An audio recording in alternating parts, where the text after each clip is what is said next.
Actually po, nakausap po natin ang pamunuan ng BSP at magbibigay po sila ng official statement patungkol po dito. Pero in line with that,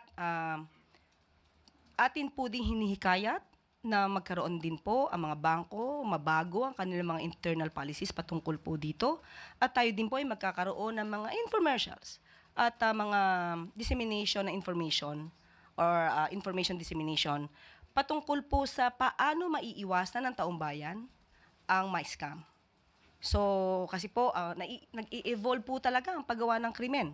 So, kailangan din po ang mga proyekto natin, yung ating mga panuntunan dito ay dapat nag-a-upgrade din po. So, yun po, pansamantala, yan pa lang po ang ating masasabi, hingi po natin ang pinaka-official statement po dito ng BSP.